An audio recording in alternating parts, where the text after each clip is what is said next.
Pemerintah Kabupaten Deli Serdang melalui Dinas Kepemudaan Olahraga, Kebudayaan dan Pariwisata Kamis sore menyelenggarakan Grand Final pemilihan Duta Wisata Kabupaten Deli Serdang tahun 2021 di Ballroom Wings Hotel Kuala Namu. Acara tersebut dihadiri langsung oleh Bupati Deli Serdang Ansyari Tambunan. 10 pasang finalis putra dan putri Duta Wisata Kabupaten Deli Serdang yang sudah mengikuti tes dan ujian yang cukup ketat serta melakukan karantina terlebih dahulu selama 2 hari. Dari 71 orang peserta hanya diambil 10 pasang finalis terbaik putra dan putri. Dewan juri dalam acara tersebut diantaranya adalah Yunita Ansyari Tambunan, Femi Indriani Dalimunte, Tengku Mirasinar, Muhammad Andri, dan Yoga Pratama.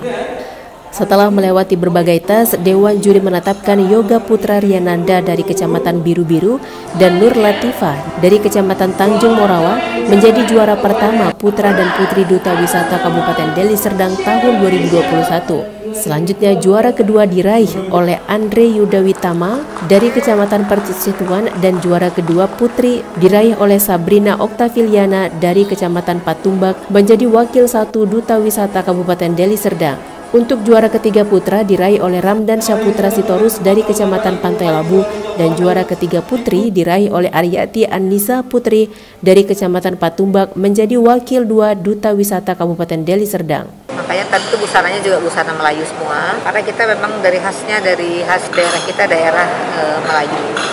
Nah, tujuannya juga untuk mempromosikan daerah kita dari mulai para wisatanya, kulinernya, spesifik makanannya juga, tradisionalnya. Dari Deli Serdang, Sumatera Utara, Ahmad Syukri, Asmar Beni, TV One mengabarkan.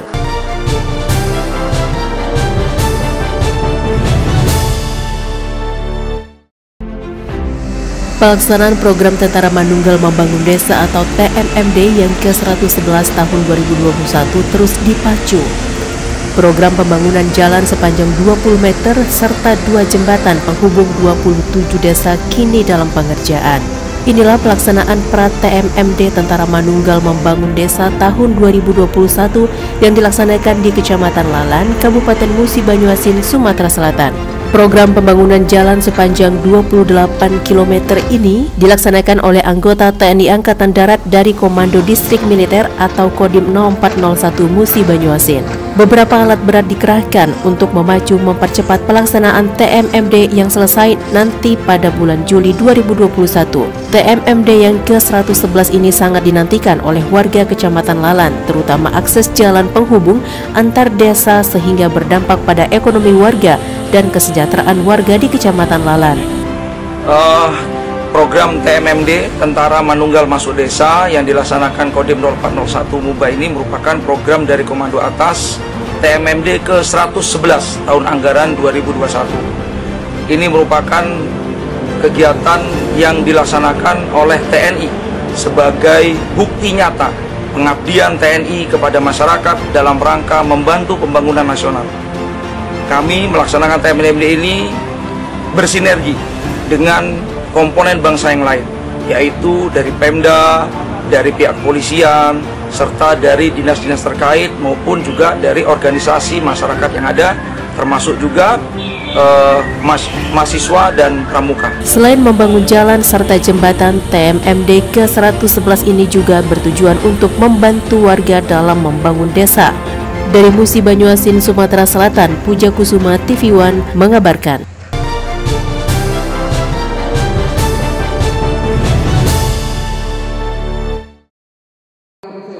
Sebanyak 48 kepala pekon atau desa hasil pemilihan serentak Kabupaten Pringsewu tahun 2021 lalu dilantik secara serentak oleh Bupati Pringsewu Sujadi di 2 lokasi berbeda dengan menerapkan protokol kesehatan yang ketat. Bupati Pringsewu berharap kepada para kepala pekon yang dilantik dapat melaksanakan tugas dengan baik dan menjadi contoh tauladan bagi masyarakat serta memiliki kreativitas dan inovasi.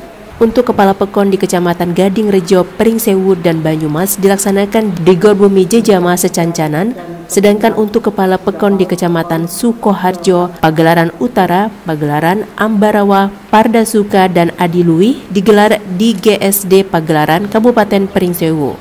Seusai pelantikan Kepala Pekon, dilaksanakan pula prosesi pelantikan serentak para Bunda Paut Pekon oleh Bunda Paut Kabupaten Pringsewu, Nur Rohma Sujadi. Dengan dilantiknya secara resmi sebagai Kepala Pekon hasil pemilihan Kepala Pekon secara serentak, tentu mulai saat tadi dilantik sudah resmi menjadi pemimpin di Pekon itu yang akan melaksanakan tugas pembangunan. Harapan saya bisa melaksanakan tugas sebagai Kepala Pekon sesuai dengan undang-undang dan peraturan, dan harus mempunyai kreativitas dan inovasi yang tinggi untuk memajukan Pekonnya.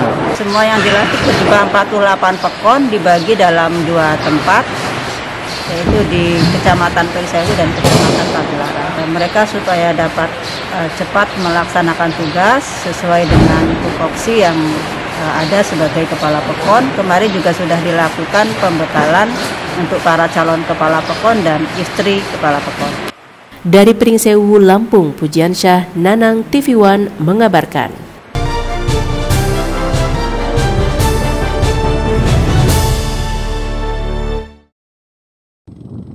Pemerintah Bandar Lampung akan memperbaiki jembatan yang menghubungkan Pulau Pasaran dengan wilayah pesisir karena kerusakan infrastruktur jembatan tersebut sudah cukup parah. Tak hanya perbaikan, Pemkot juga akan membuat jembatan baru untuk menuju Pulau Pasaran yang akan dilalui oleh mobil. Kondisi jembatan yang hampir putus membuat warga di Pulau Pasaran cemas.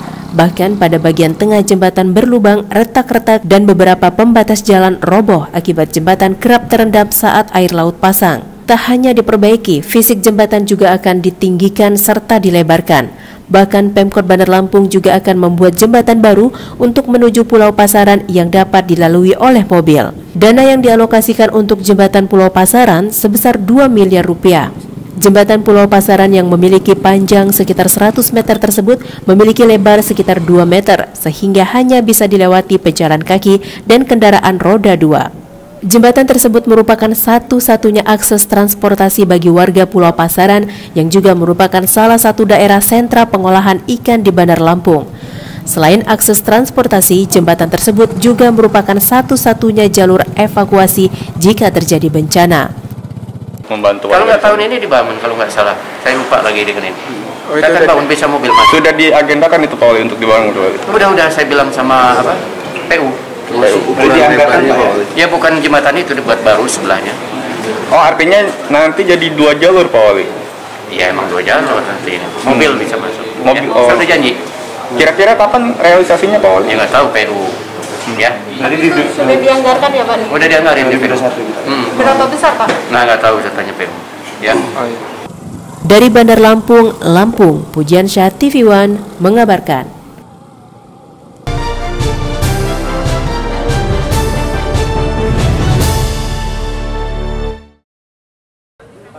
Tim Satgas COVID-19 Kota Bandar Lampung melakukan penyuntikan vaksin Sinovac terhadap sejumlah pejabat di lingkungan pemerintah Kota Bandar Lampung. Penyuntikan vaksin Sinovac tersebut dilakukan oleh tenaga vaksinator yang telah mengikuti pelatihan sehingga dijamin keahliannya. Kota Bandar Lampung mendapat 9.624 vaksin Sinovac yang akan didistribusikan ke puskesmas-puskesmas dan rumah sakit di Bandar Lampung. Tim Satgas COVID-19 Kota Bandar Lampung melaksanakan vaksinasi Sinovac tahap pertama di halaman Mall Pelayanan Publik 1 Atap. Sejumlah pejabat di lingkungan Pemkot Bandar Lampung dan unsur Forkopimda mengikuti suntik vaksin Sinovac untuk pertama kalinya di Bandar Lampung. Setidaknya ada 20 orang yang mengikuti vaksinasi, diantaranya Ketua DPRD Kota Bandar Lampung, Wiyadi, dan sejumlah pejabat di lingkungan Pemkot Bandar Lampung dan unsur Forkopimda. Untuk Kota Bandar Lampung mendapat 9.624 vaksin Sinovac yang pemberiannya mulai dilakukan hari ini. Vaksin itu kemudian akan didistribusikan ke puskesmas-puskesmas dan rumah sakit di Bandar Lampung. Wali Kota Bandar Lampung Herman HN mengatakan vaksinasi yang dilaksanakan bertujuan memutus mata rantai penyebaran COVID-19. Setiap orang mendapatkan 2 kali suntikan dengan jangka waktu 14 hari dari penyuntikan pertama. Vaksin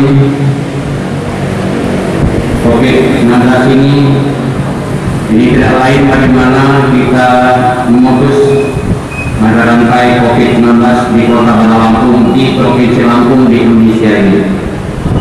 Satu-satunya jalan sementara ini vaksin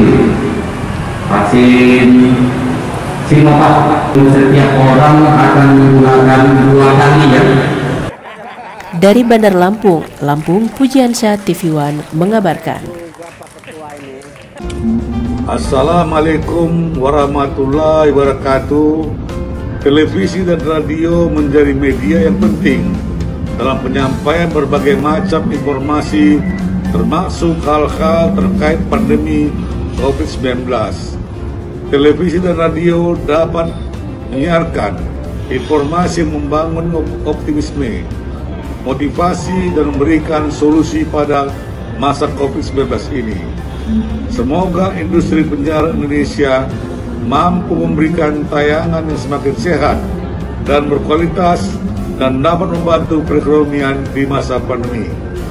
Saya, Dr. Baskadi Ginting, Ketua DPD Sumut, mengucapkan selamat Hari Penyiaran Nasional ke-88 tahun 2021. Siaran sehat, Indonesia hebat.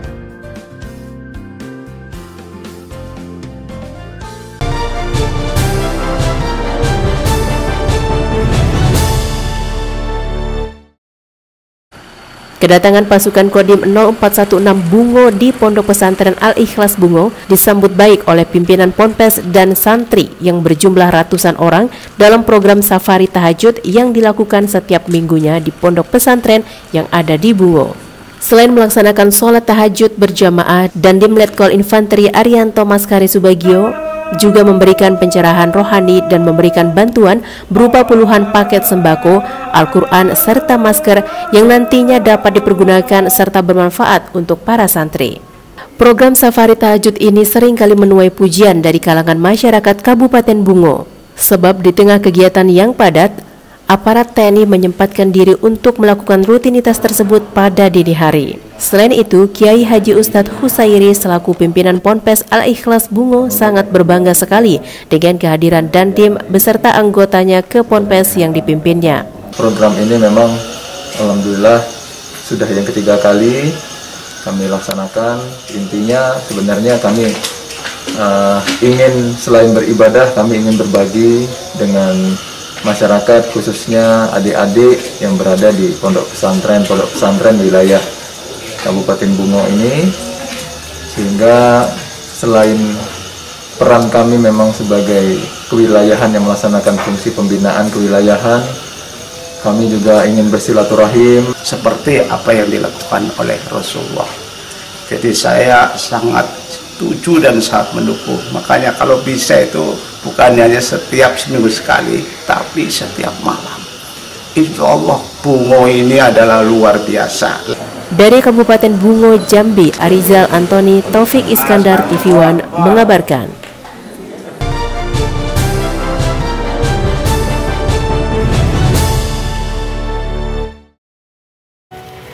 Meskipun berada di masa pandemi COVID-19, namun tak menghalangi Kabupaten Oku Timur menjadi lumbung pangan nasional. Panen raya yang digelar di Desa Srikaton, Oku Timur tersebut dihadiri langsung oleh Menteri Pertanian Syahrul Yassin Limpo, Gubernur Sumatera Selatan Herman Deru, dan Bupati Oku Timur Lanosin Hamzah. Menteri Pertanian Republik Indonesia Syahrul Yassin Limpo melihat langsung panen raya yang dilakukan masyarakat Desa Srikaton, Oku Timur. Dengan didampingi Gubernur Sumsel Herman Deru dan Bupati Oku Timur Lanosin Hamzah, Menteri Pertanian menyapa langsung para petani beras di Oku Timur. Menurut Menteri Pertanian, Sumatera Selatan menjadi salah satu provinsi penghasil pangan terbesar di Indonesia. Meski berada di tengah masa pandemi COVID-19, namun tak menghalangi masyarakat bersama pemerintah daerah tetap menjadi daerah lumbung pangan. Sumatera Selatan, khususnya di Kabupaten Oku Timur, memiliki akselerisasi yang lebih optimal sehingga Mentan dan Gubernur Sumsel sepakat untuk serapan yang lebih baik dan menjaga harga di tingkat petani yang lebih baik serta melakukan serapan yang lebih baik terhadap hasil panen masyarakat. Sementara itu, Gubernur Sumatera Selatan Herman Deru mengungkapkan ke depan Sumatera Selatan mentargetkan ekspor pangan ke luar negeri. Oleh karena itu, pihaknya meminta dukungan pemerintah pusat untuk menyelesaikan pelabuhan Tanjung Siapi-Api agar ekspor pangan bisa segera dilakukan. Sumatera Selatan ini memiliki akselerasi yang lebih optimal dibandingkan banyak negara. Oleh karena itu, saya bersama Pak Gubernur sepakat untuk melakukan serapan yang lebih baik dan menjaga harga dasar pemerintah untuk pembelian gabah dan harga hitam bulog, RNI, berbagai sektor lain dengan penggilingan-penggilingan yang ada. Kita udah bicarakan ini dan mudah-mudahan tentu saja ya harapan kita kalau harganya lebih di atas, perdagangan terbuka bebas. Tetapi kalau turun, penyanggaan harus dilakukan. Ini sesuai perintah Bapak Presiden pada kami, perintah Pak Menko untuk lakukan penyerapan lebih kuat agar kita bisa ekspor produk pangan. Nah ini yang sedang kita, itulah terkait dengan kita mohon dukungan Pak Menteri untuk mempercepat pelabuhan kita Tanjung Syarat agar menjadi outlet bagi ekspor komoditas pangan. Pak, mungkin selain dari beras nantinya yang akan menjadi komoditas ekspor apalagi selain ya, kan kalau perkebunan tadi sudah karet kita terbesar di Indonesia ini loh ekspornya. Kopi kan selama ini kita produk terbesar, tapi kan diekspor lewat Lampung. Maka kita minta untuk percepatan pembangunan pelabuhan Samudra Tanjung Syarat. Diberi alternatif tanaman-tanaman lain yang dapat untuk menunjang selain padi ini. Dan juga tadi sudah diperintahkan langsung kepada Bulog dan RMI ya. Itu untuk segera untuk menyerap hasil pertanian yang ada di Oku Timur. Bahkan beliau juga memberikan suatu program yang sangat luar biasa, yaitu tentang lumbung pangan atau yang dinamakan tunda jual. Nah itu dapat dilakukan di ketahanan pangan. Terima kasih atas semua yang telah diberikan oleh Bapak Menteri Pertanian dan Bapak Gubernur Provinsi Sumatera. Bupati Oku Timur Lanosin Hamzah bersyukur telah dikunjungi oleh Menteri Pertanian. Menurutnya ada beberapa poin penting yang disampaikan oleh Menteri Pertanian terkait dengan peningkatan harga gabah. Salah satunya yakni tunda jual agar harga jual tetap stabil, serta lahan pertanian sawah juga didukung dengan tanaman pangan lainnya. Dari Kabupaten Oku Timur, Sumatera Selatan, Herman Sawiran, Redo Saputra, TV One mengabarkan.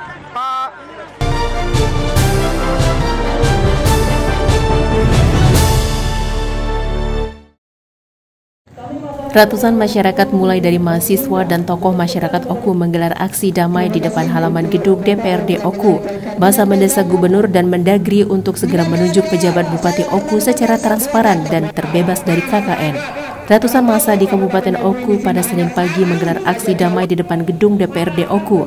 Massa meminta Gubernur Herman Deru dan Menteri Dalam Negeri untuk segera menunjuk pejabat Bupati Oku yang berasal dari putra daerah. Massa menilai jika dibiarkan berlarut maka akan mengganggu pembangunan di Oku saat ini. Menurut kami karena kewenangan penunjukan PJ ini ada di yang pemilihnya adalah Gubernur untuk diajukan kepada kementerian yang menetapkan kementerian, makanya apa yang disampaikan oleh rekan-rekan dari elemen masyarakat tadi kami menerima dengan baik, dan tentunya apa yang disampaikan tadi substansinya nanti akan disampaikan kepada pemerintahan di provinsi.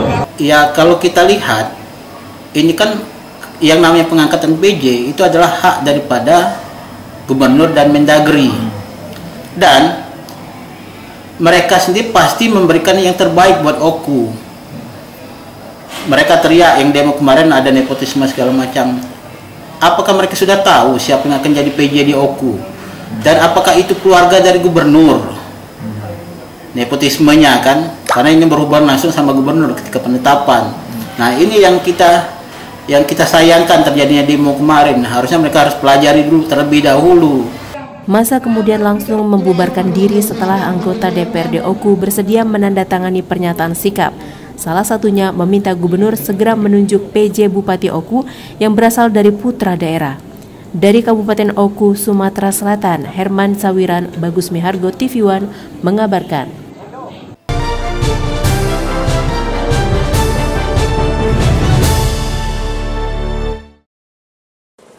Pemerintah Provinsi Kepri berencana akan merevitalisasi 7 lokasi yang akan dijadikan objek wisata andalan di Tanjung Pinang. Salah satu lokasi yang akan direvitalisasi adalah lokasi wisata situs bersejarah Pulau Penyengat. Selain Masjid Sultan Riau yang telah populer dan telah berusia ratusan tahun, proyek revitalisasi juga akan dilaksanakan di lokasi sejumlah situs makam kuno Kerajaan Melayu Riau Lingga, yaitu situs makam 2 pahlawan nasional, yaitu Raja Ali Haji dan Raja Haji Fisabilillah, serta situs makam Daeng Celak dan makam Daeng Marewah. Ratusan kitab dan buku bersejarah peninggalan kerajaan yang telah usang juga direncanakan akan diduplikasi. Proyek revitalisasi tidak hanya situs bersejarah yang bernuansa Islam, Sejumlah situs bersejarah agama lain yang tersebar di Tanjung Pinang seperti Gereja Betel atau Gereja Ayam yang telah berusia hampir 100 tahun serta kelenteng dan vihara kuno juga akan diperindah guna menarik wisatawan baik lokal maupun mancanegara.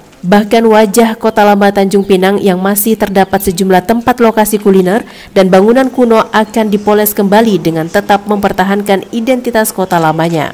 Objek ini akan kita jadikan objek andalan pariwisata kota Tanjung Pinang. Tadi kita sudah mulai dari Pulau Penyengat, ini kita lihat kawasan pusat kota lama dan akan kita poles nanti sama-sama.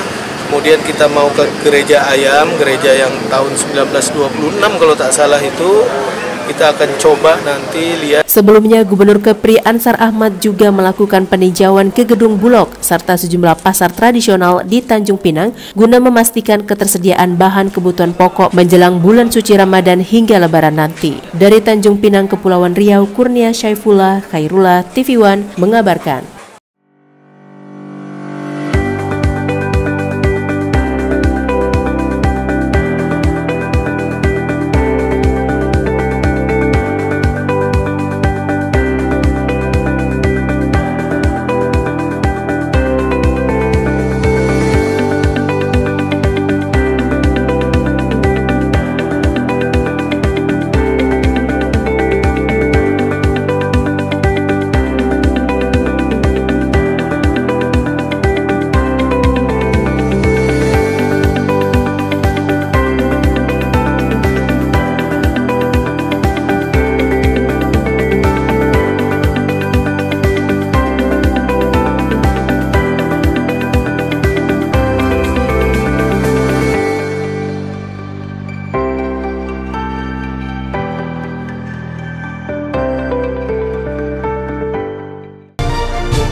Pengurus Persatuan Tinju Amatir Indonesia atau Pertina Kota Pematang Siantar, Sumatera Utara periode 2019-2022 resmi dilantik. Pelantikan ini digelar di Gedung Pertina Kota Pematang Siantar, Jalan Kartini bawah Kompleks PJKA Kota Pematang Siantar, Rabu malam. Prosesi pelantikan yang digelar di sela-sela kegiatan Kejurda Tinju Amatir Youth 2021 ini turut dihadiri Ketua Pengprov Pertina Sumut, Romain Manalu, Wakil Ketua KONI Sumut Syakirudin, OPD, tokoh pemuda, tokoh masyarakat, dan undangan lainnya. Ketua Pertina Sumut Romain Manalu pada saat pelantikan menyampaikan agar para pengurus Pertina yang dilantik diharapkan senantiasa mengemban amanah yang diberikan. Selain itu, Romain menambahkan agar panitia dan pengurus Pertina Kota Pematang Siantar dapat mempersiapkan diri kembali dalam perhelatan akbar Kejurnas Tinju yang akan diselenggarakan di Danau Toba dalam waktu yang tak lama lagi.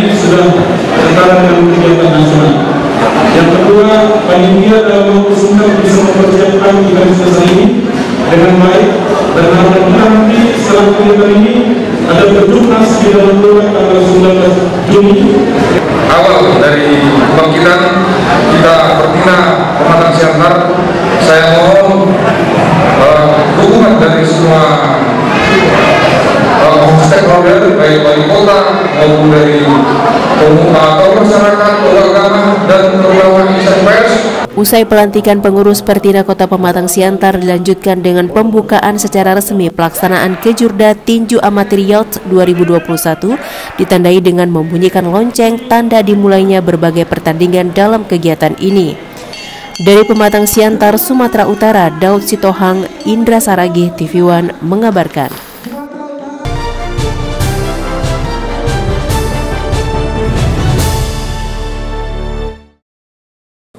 Banyaknya masalah yang dialami oleh masyarakat Indonesia di bidang pertanahan yang dilakukan oleh mafia lahan menyebabkan terbentuknya wadah untuk membantu masyarakat yang tersandung kasus lahan. Hingga kini kasus perolehan hak atas tanah masih terus menimbulkan masalah, terutama warga yang telah memiliki lahan maupun yang akan membeli lahan khususnya di Batam. Tidak sedikit warga di Indonesia selalu mengadu dan bahkan ke ranah hukum demi hak memperoleh tanah. Meluasnya aksi perampasan tanah oleh mafia yang terstruktur, sistematis dan masif, saat ini telah terbentuk lembaga masyarakat bernama Forum Korban Mafia Tanah Indonesia atau FKMTI. Dalam pertemuan antara pengurus FKMTI dan warga korban mafia lahan yang dikemas dalam acara diskusi Indonesia Darurat Agraria, terungkap sejumlah masalah lahan di Kota Batam. Salah satunya dari warga Punggur menyampaikan dalam forum telah menerima sertifikat tanah namun berstatus terutang. Hingga kini kasus tersebut masih belum jelas. Kita bicara tentang result oriented. Orientasi saya adalah hasil. Hasilnya apa? Terbentuklah pengadilan yang melaksanakan darurat agraria, ini saya sebut pengadilan agraria, pengadilan ad hoc. Itu yang paling penting. Dan semua bicara, semua mafia tanah segala macam itu pintu masuk. Tetapi kalau tidak ada pengadilan itu, jangan bicara omong kosong, tolong rakyat Indonesia. Pertama kami bentuk itu di KEPI karena banyak yang terjadi bermasalah, khususnya di Batam. Hanya itu yang bisa bawa FKMT ini tujuannya adalah mendukung data-data yang ada segera dimasukkan ke website kami, dan kami akan mengolah data tersebut dan mendukung supaya masyarakat itu bisa paham kelengkapan yang ada pada mereka. Dari Batam, Kepulauan Riau, Alboin TV One mengabarkan.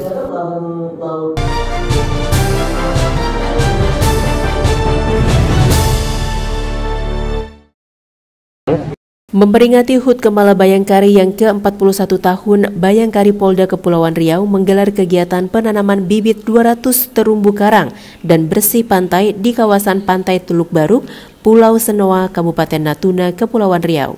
Dengan menerjunkan tim penyelam dari Direktorat Polisi Air Polda Kepulauan Riau, sebanyak 200 bibit terumbu karang dilakukan penanaman di kawasan perairan Pulau Senoa, Kabupaten Natuna, Kepulauan Riau. Penanaman ratusan bibit terumbu karang ini merupakan bentuk peduli terhadap kelestarian laut, terutama di kawasan Pulau Senoa, Kabupaten Natuna. Nantinya pulau tersebut akan dilakukan transplantasi untuk diperuntukkan terumbu karang. Selain itu, rombongan juga memberi bantuan sosial bagi para nelayan serta masyarakat yang ada di pesisir pantai maupun di pulau.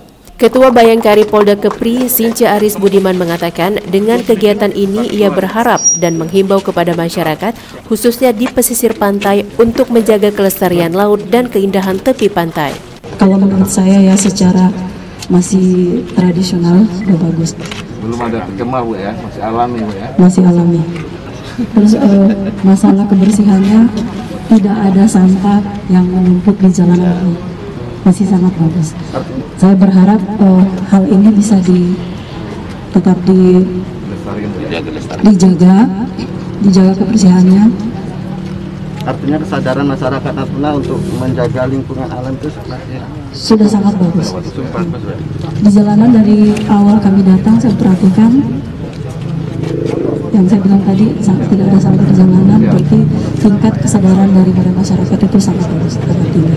Terima kasih. Dari Batam, Kepulauan Riau, Alboin TV One mengabarkan.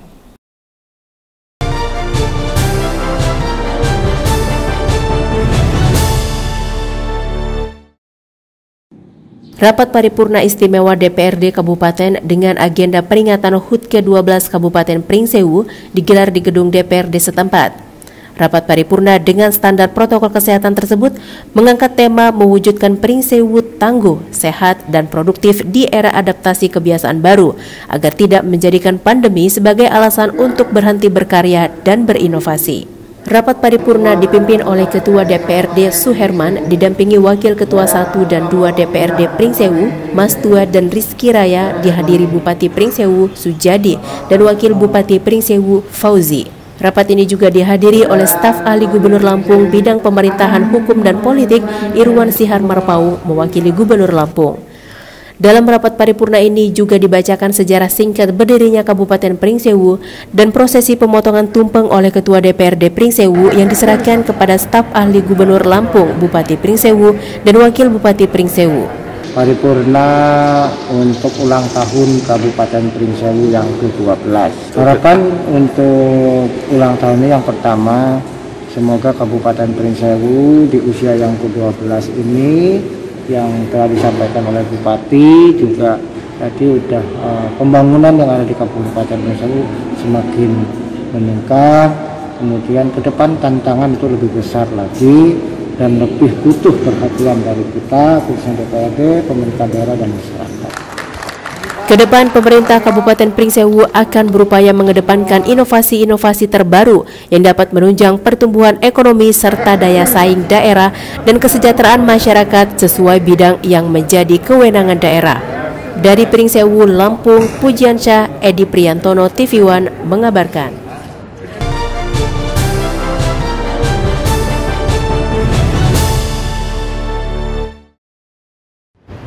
Puluhan petugas Kejaksaan Negeri Belawan yang melakukan kegiatan pencanangan fakta integritas berlangsung melalui Zoom meeting di Aula Kantor Kejaksaan Negeri Belawan di kawasan Jalan Pelabuhan Raya, Kecamatan Medan Belawan, Sumatera Utara. Kegiatan Zoom meeting diikuti seluruh jajaran kejaksaan di lingkungan Kejaksaan Tinggi Sumatera Utara, dilakukan penandatanganan fakta integritas oleh petugas Kejaksaan Negeri Belawan. Selain deklarasi zona integritas menuju wilayah bebas korupsi dan wilayah birokrasi bersih melayani di lingkungan kerja yang ditandai dengan menerbangkan puluhan balon ke udara. Mempunyai integritas, jadi aparat kita mempunyai integritas, kemudian mempunyai profesional, kinerja yang baik, akuntabilitas, dan terakhir juga kita secara eksternal kita memberikan pelayanan yang terbaik dan berkualitas kepada masyarakat. Dari Belawan, Sumatera Utara, Martinus Sitorus, TV One mengabarkan.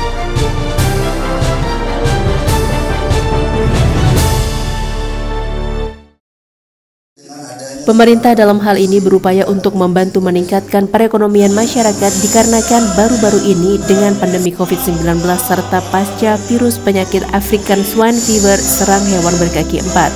Ketua Yayasan Yesasa 56 Bornok Simanjuntak mengadakan sosialisasi bagi peternak hewan berkaki empat di Jalan Sekolah Desa Purwodadi, Gedung Gereja Pantai Kosta di Indonesia, Sunggal, Deli Serdang, Sabtu lalu. Melalui kegiatan ini diharapkan pemerintah memberikan perhatian khusus atas kasus adanya virus tersebut. Jadi kita tidak ingin ada perpecahan di dalam kelompok, itu tidak inginkan. Yang penting kelompok buat dan sepakat dulu. Kalau juga mau perseorangan, pastikan usaha itu memang selama ini berjalan dengan baik. Dari Medan, Sumatera Utara, Martinus Sitorus, TV One mengabarkan.